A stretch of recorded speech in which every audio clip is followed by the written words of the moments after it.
兄弟们，最近我这展厅里面的 GT2不知道怎么了，多多少少都有点小异响。比如说我身边这台24年的 GT2，我一碰它就异响，不信你听。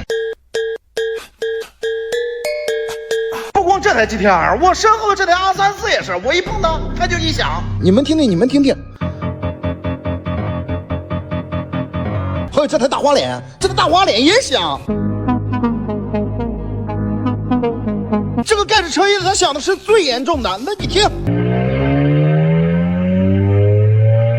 离谱的是，这甚至不是一台 GT2，它只要停到我 GT2 展厅里面来，它就能发出 GT2 的声音。不是这个东西太恐怖了呀！不卖关子了啊，你们估计也猜不到这是一台什么车。来，把车衣拉开来，给你们展示一下。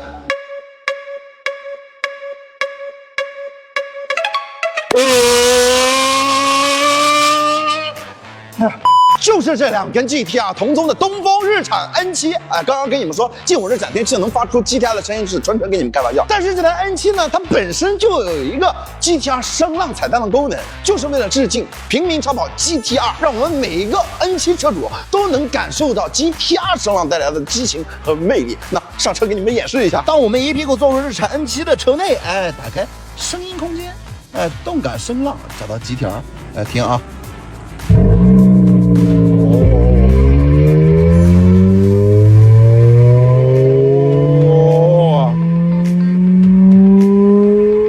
怎么样，兄弟们，这个声浪是不是跟 GT2 一模一样？哪一天你开着一台日产 N7，带着你的好哥们儿坐在副驾，把这个功能给它打开的时候，满耳朵充斥的全是 GT2 的声浪，我就想问问，是不是氛围感拉满？每个男人心中都有一台 GT2 的梦，但是真正能接触到 GT2 的，其实是少之又少。那日产 N7 这个彩蛋还是非常走心的，不愧是说啊，15万的车给到你150万的牌面，日产 N7。